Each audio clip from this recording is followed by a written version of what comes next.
Right. Okay, I think we're going to get started. Thank you everyone for joining track 2. I think this is new for the summit. I don't think you've ever had to choose before, but we're happy that you chose this session. Really happy to be here to moderate. So today's presentation is going to be on gluten-free foods, and I'm going to pass it over to our keynote speaker today, Mike Byerley, who's a lead auditor for the gluten-free food program. So I will pass it over to Mike, and then we're happy to take questions at the end. Thank you. Thank you. Good afternoon, ladies and gentlemen. Thanks for coming to the session and that. And so I got a short presentation here, and then as Peter said, I can answer some questions. So we've got a bit of an agenda to go through, and we're going to talk about gluten-free market in Canada and where we are right now. We also want to look at understanding celiac disease and gluten sensitivity, and talk about those areas. We'll work our way down through the gluten-free management program, and we'll look at some gluten-free testing and ways to check that out, and then we'll make it to the end of the day. Okay. So, and again, there'll be questions at the end. So I'm looking forward to hearing your questions. So let's talk about gluten.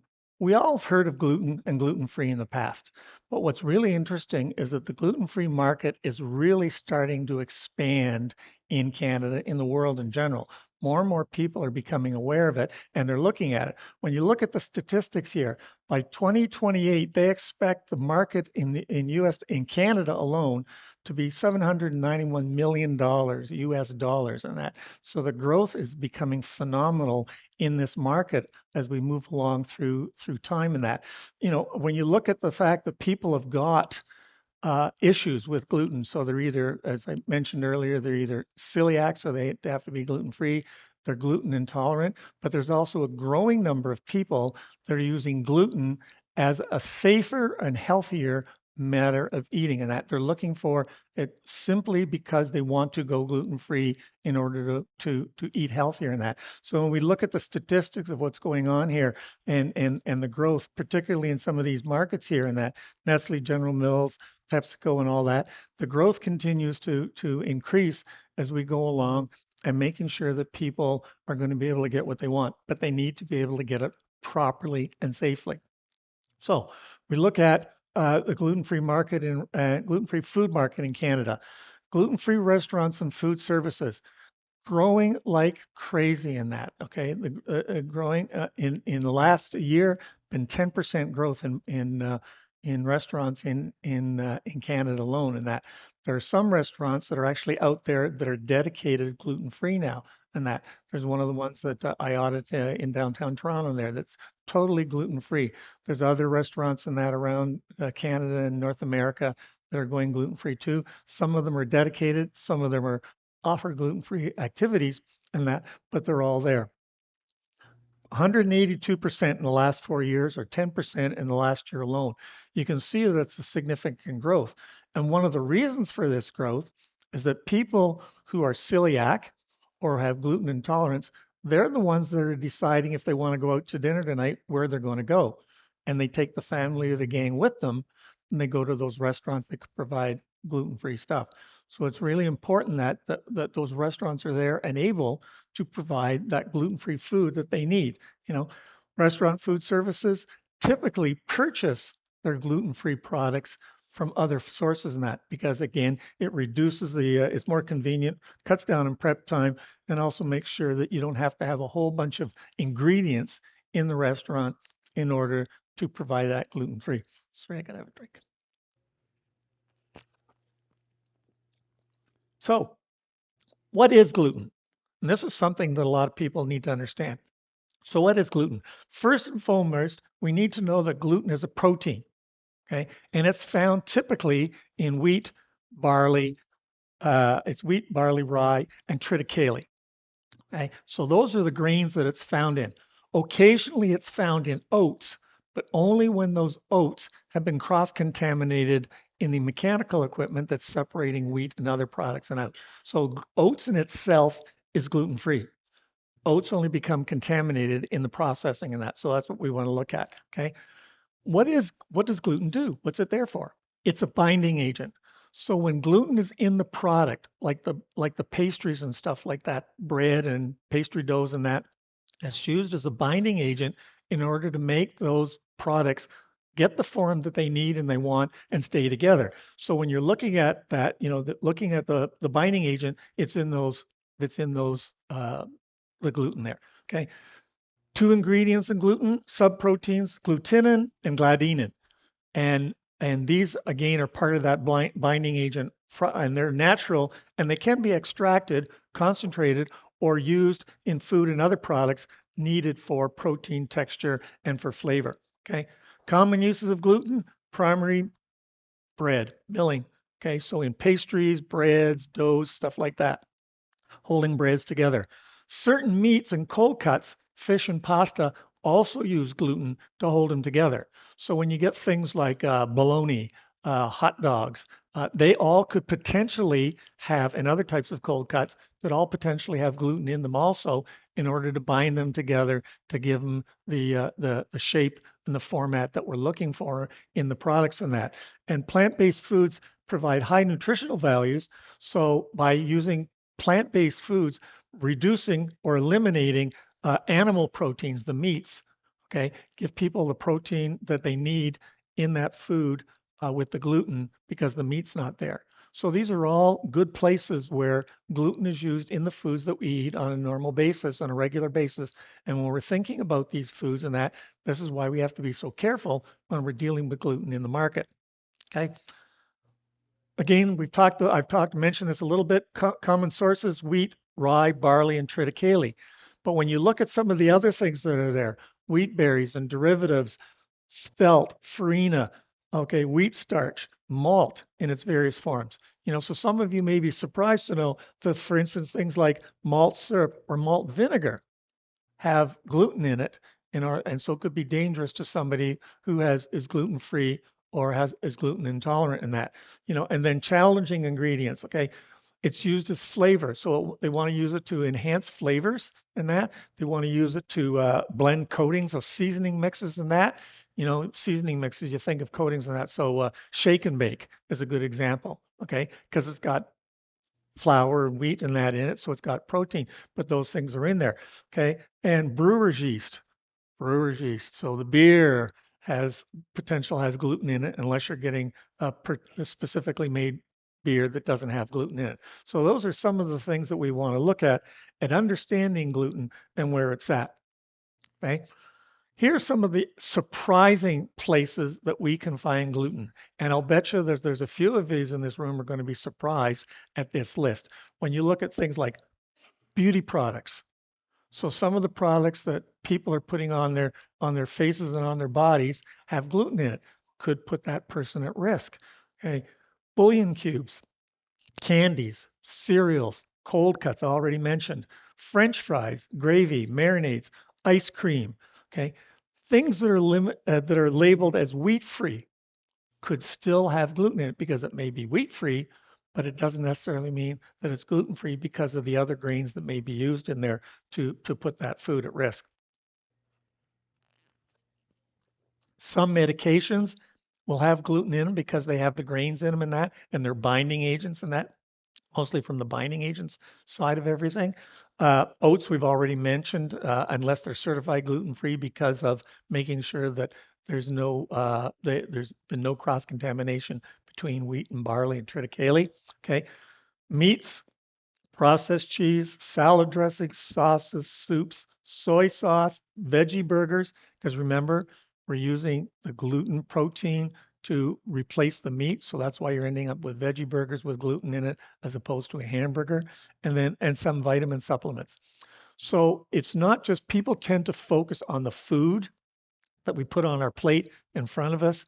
But when you start looking at some of the other things that are out there that could have gluten in them, it's why it's so important that we know exactly what we're producing and it's properly labeled in order to make sure that people are not at risk if they're gluten free or gluten intolerant. Okay, there we go. Up. So can you just make that a little bit smaller there for me, please? So in the under the Marketing Authorization Acts and that, there's certain things that use the gluten-free claims. Okay, so there's certain steps that have to be in there to be gluten-free. Okay, the food has to contain no oats when we're talking about oats, no oats other than those that are certified gluten-free, We want to make sure that there's nothing in there, no wheat, no gluten of any type coming from any source that's more than 20 parts per million. That's the absolute highest limit that's allowed in order to be able to call something gluten-free. Anything over that, it's no longer gluten-free. Food contains no intentionally added gluten from any of the grains that are available there. So it's important to be looking at that also and saying, do we have that when we're manufacturing these products, if we are a manufacturer, or whether we're preparing these in our restaurants, if you're a restaurant, you've got to make sure that these things aren't in there. And that's why it's so important that we do this right. Okay. Gluten-free oats have to be identified as such, making sure that again, they're safe. And we're going to talk about that. Okay. Specifically produced or processed oats. Okay. They haven't been harvested, transported, stored, processed, or in any manufacturing plant. What they're looking for is if you're growing the grains, they're not grown in a field that's previously grown wheat or barley or triticale at least 2 to 4 years prior. So you want to make sure that there's something out there. And if you're growing the grains, if you're growing the oats in that field, in that under 2 to 4 years in that, then obviously you can't claim that those oats are gluten free. So for the people that are producing, the farmers out there that are producing, they have to make sure that they follow those guidelines. And if you're looking for grains, you're looking for oats, again, you want to make sure that they're gluten free certified, and that's one of the things you're looking at. Okay. And when they're harvested, they're using dedicated or cleaned equipment. So you can't use the same combine or harvester that you use for wheat to do the oats in either direction, because unless of course it's a brand new harvester that's never harvested anything other than oats, then you would be safe there. And of course you're going to test it anyway. Okay. Mechanically sorted. Okay. Making sure you pick out contaminants in that. So sometimes you can do it based on size because the grains have different sizes in that. So things like the grain size, the shape, the density, they can be picked out, and other ways of making sure that you're getting oats that are safe. Okay, combining the mechanical and optical sorting, and but as it says at the bottom, not foolproof. Okay, there's no way that you could absolutely guarantee 100% of the time that you're going to be 100% safe in making sure that your oats are gluten free, unless you're following the steps like 2 to 4 years between growth, or completely grown in lands that have never grown wheat, barley, triticale, and that in the past. Okay? So some of the other things that we need to understand in order to have a gluten-free claim here in Canada. Okay, some other things we want to look at. Okay, it's regulated by Health Canada under the Food and Drug Regulation, Section 24. It prohibits the label or packaging or anything that's to create the impression that it's gluten-free food. Okay, unless it's under 20 parts per million in that. So it's really important that you make sure you've got the right labels on that product. Looking at gluten, any gluten protein in the grain, okay, can't be there. It has to be made sure it's out. So when we look at the bottom, the highlighted levels of gluten not exceeding 20 parts per million for any reason specifically, but also looking at cross-contamination, making sure there's been no additional addition of from gluten sources into those products and they haven't been mixed up either accidentally or on purpose. Okay, and no modified gluten product has been added, including gluten protein that's been derived out of those grains and that. So again, the most important thing to remember is that 20 parts per million. That's the level that it's at. At the Gluten Free Food Program that I do the audits for, and that they've set a 5 parts per million level before people can get certified. And that way it makes sure that it's even that much safer in that. So it's a 5 parts per million for the GFFP. Okay. So let's understand a little bit difference of some of the illnesses and that and why we're looking at this gluten-free stuff.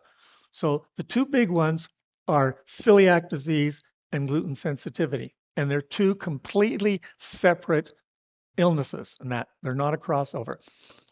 For celiac disease, 1% of the population is affected by celiac disease and that. And celiac disease can be really, really, really hard on celiacs and people that have gluten issues, triggered, of course, by eating gluten. Okay, damages to the small intestine and prevents absorption of other nutrients. So somebody that eats gluten damaging the intestines. So, and it causes a lot of pain. I have a very good friend and former coworker who's celiac. She's told me some of the things that she goes through, uh, a lot of pain. And then because of the gluten and the damage to the small intestines, when she eats the nutrient food that she needs to eat, she's not getting it. So she's feeling hungry, she's weak, tired, and that all of the time. So you get those problems where you've got those things in there that you have to watch for. Besides the pain, other signs and symptoms, diarrhea, fatigue, weight loss because you're not getting the ingredients, the nutrients and that you need, bloating, anemia, mouth ulcers, okay? Serious complications in that, okay, including osteoporosis, neurological effects, and cancer. So again, if people who are celiac are not watching their diet and eating on a regular basis, are not getting gluten on a regular basis or eating their proper, they have a much better chance of being healthy. But as soon as they start getting into the gluten, accidentally, of course, and that becomes a real problem and can really put their health in jeopardy in that. The other interesting thing to know is that people who have relatives, in other words, if a person's mother or father had celiac disease, then they have a 1% chance, or 10% chance, sorry, 10% chance of ending up being celiac themselves. So it's really important to be watching out for that sort of stuff, to making sure that you're taking care of.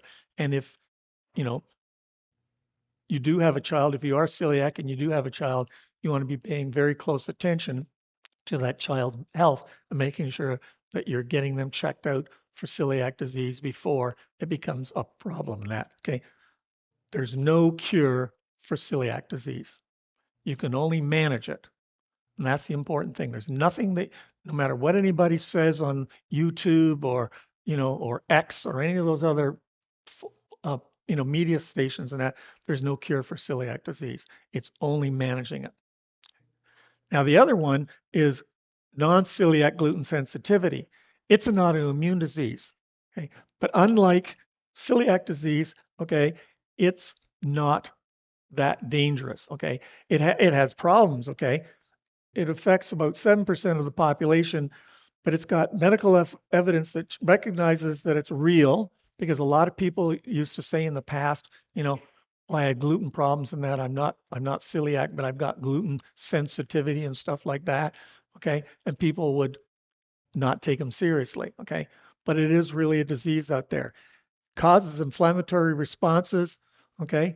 Fortunately, it doesn't cause any internal damage. It doesn't cause any intestinal damage, but it still can be pretty darn irritating and pretty harmful to you down the road. Common symptoms: gas, bloating, abdominal cramps, diarrhea, fatigue, balance problems.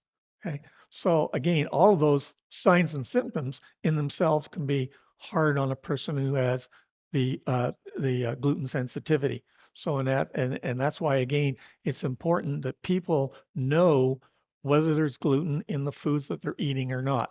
Okay, that's why it's so important there. So treatment requires, in both cases, treatment is simply making sure that you're eating a gluten-free diet at all times. Okay?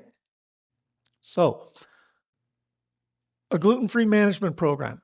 Now, we're all pretty much we're all involved in the food program in some way or form in the industry, in that we all know about and understand HACCP plans and GMP and BRC and all the other SQF and all the other types of food safety plans that are out there. And that it's important that if you're going to produce gluten-free food, that you have a good gluten-free management program as well. It can be part of one of those others, but you need to have a really good, even if you're not using BRC or SQF or any of those, you need to have a good, safe gluten-free program in your establishment at the same time. And this is where it's important that you look. Okay. Make sure you've got the practices and procedures in place. Okay. Whether you're manufacturing or whether it's front or back of house in what you're doing. Okay. Because it's so important that you've got a program in place. Okay. You got to focus on controlling the risks. Okay. So how do we keep that gluten from getting to the diner? Or how do we keep that gluten from getting to the person who's buying something in the store that's marked gluten free? How do we make sure that that food continues to be gluten free? Okay, so manage gluten separately. Don't just lump it in with your other allergen programs. Manage it separately because it is so critical that you do it right and that. And conduct your analysis and make sure that everything is done right using all the various steps and that so you've got everything in the right place. And it's really important that there's proper training for people, okay? Uh, and you've got it in place in that because of potential hazards. So if it's a manufacturing facility, you want to have all of those steps in place. Commitment, control, specifications, training, reviews, documentation, monitoring, and reporting. You've got to be doing this all of the time. Most of the places that I've been involved with gluten-free stuff are programs and that are doing testing at least once a day. And there's lots of ways you can do that nowadays. There's very inexpensive swabs that you can take and test right there on the line. It'll give you results in about 5 minutes, or you can send the product away to a lab and have it checked that way. But making sure that you've got all that stuff in place. Restaurants and food service, again, the commitment, staff training, menus, receiving and storage, making sure that cleaning is done. For instance, if you're a restaurant that's not dedicated, that you're serving gluten-free as well as gluten-bearing foods and that, the recommendation is always in the morning.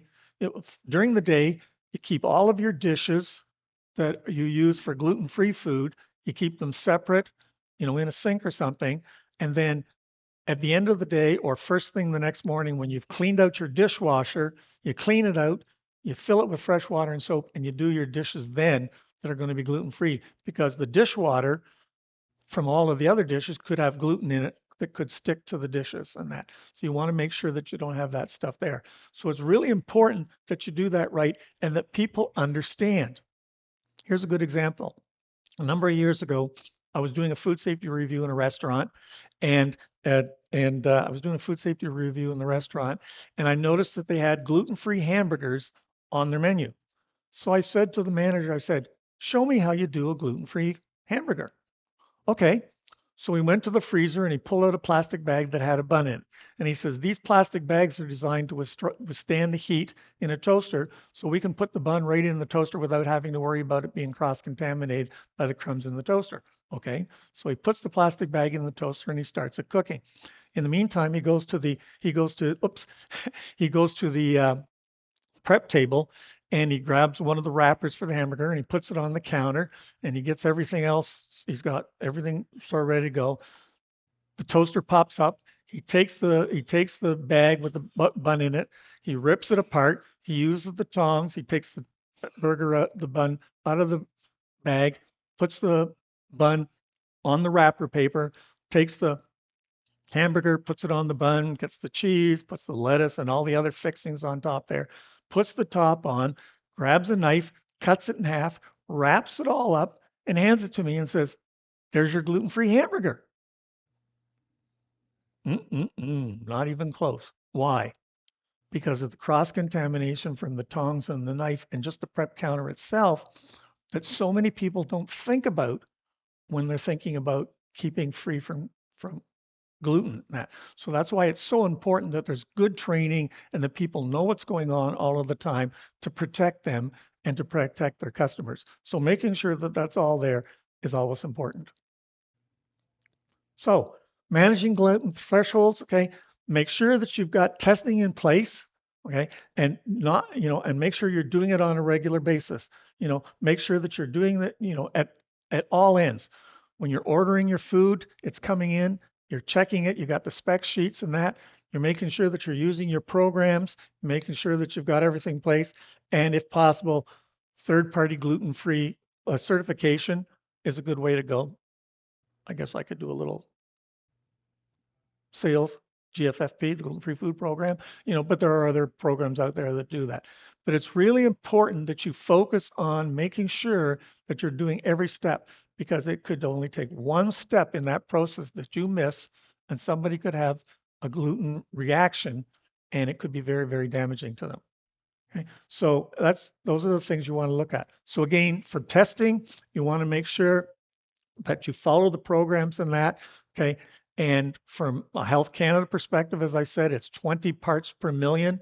So when you're putting labels on the product to say gluten free, then you want to make sure that you've got the evidence to prove that you are less than that 20 parts per million, okay? Or whatever the program that you sign up with says is the minimum, okay, that you can have, or the maximum that you can have. So making sure that it's properly labeled gluten-free, you have to have that in place.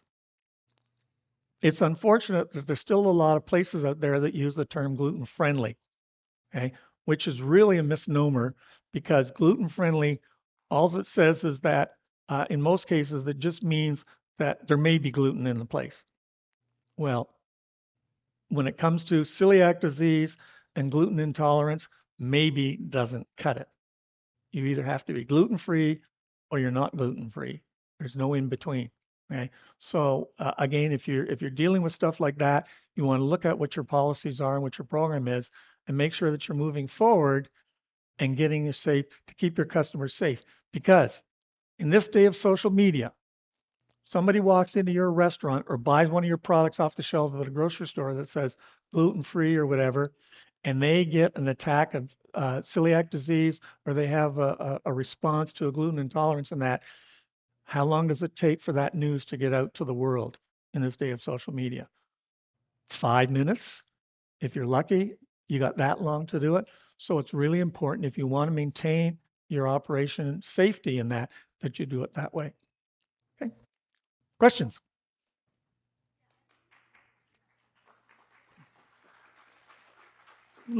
Lady up front here. Oh, we'll start at the back since the runner's back there. Hi, my name is Juliana. I'm from Saputo. I just have a question about the crops. If a field is growing gluten-free crops, what's the minimum distance it has to be from other crops that may contain gluten? Well, you have to remember that when the grain is being grown, the way the kernels come in, they're grown in that, there's very little blowing around. Okay. But the only true way of knowing where you're at is by doing the testing. So if you've got a crop of oats that are growing and it's somewhere near a field of wheat or barley or whatever, okay, you're going to want to test that field. So get some samples of the soil, get some samples of the grains and the plants, and send them off to a lab and get a test done to make sure. That's the best thing to do.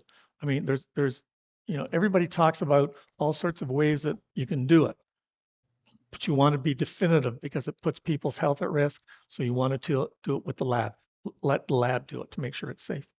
Great, thank you. Okay. Lady up front here. He's coming. He's coming. My name is Asma, and I'm from Intercity Packers in Edmonton. We are a fresh food and seafood processing facility. We get several requests from some restaurant customers that we should put the label gluten friendly. But gluten friendly is not a CFIA designated term. It's either gluten free or it says contains gluten as an allergen. So, how should we deal with it? I mean, it's to me, I usually, I have always said no to that, but then the customer becomes, angry, and our sales rep are also not happy with us, and they said that we are almost on the verge of losing the business and all these things. So, I just want more, if you can please explain that. Well, What again, is gluten friendly and what is gluten free? well, I'll give you a good example, okay, because it happened here today. Lunch was over. I went to the dessert table to see if they had, I can't have sugar. So I went to the dessert table to see if they had any sugar free. So no dessert. But everything was labeled as gluten friendly. Mm. So I got one of the managers over and I said, tell me what gluten friendly means to you, to this hotel. And he said, we've made everything without gluten, but the kitchen is not gluten free. So we have no idea if the pastries that were made for today were made, the counter that they were made on, the utensils they were made on, were gluten free when they did it. So we put gluten friendly, which means that So that's their understanding of gluten friendly. Okay. So if a customer is demanding it, okay, and you want to keep your customers happy, and I completely understand. I owned my own restaurant at one time. I completely you want to, okay, then what you let the customer know is that gluten friendly means we can't guarantee it was gluten free. Okay. There may have been cross contamination. So therefore, we don't want you to be put at risk. Lots of people say, well, let me take my own risk. Some people with gluten intolerance, it's a higher level of intolerance than, so they can have some and not have the problem. But you have to think about the world in general. Okay. No, So the best thing to do would be to say, we make it without gluten ingredients. Okay. But we want to make sure that you understand there may be cross contamination. no, the question is because we are a CFIS certified facility and our labels are, checked by the inspectors and all that. So is gluten friendly a term? My debate with our sales team is that gluten friendly is not a term accepted by the regulations. So I cannot put the word gluten friendly on my label. Yep. Yeah, there's no It's term, reasonable. there's no legislation that I've seen or know Yeah. about that says gluten friendly is an acceptable term. It's Okay. been made up. Yeah, it's made up. Okay. So Okay. you eat it at your own discretion at the restaurant level, at the provincial level, but not at federal level. Yep. Okay. Thank you. There's a question back here in the corner.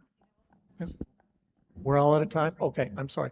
Well, thank you very much, ladies and gentlemen, for your time today. I will be outside for a few minutes. If you have any other questions, happy to meet you. Thank you, Mike. Have a great We day. appreciate it. Take care. Thanks everyone for joining us. We are at time, so if you'd like to make your way back to the main room, we'll be starting at 3:45 with the next session. Thanks again. No, that's okay. That's great. Sounded okay.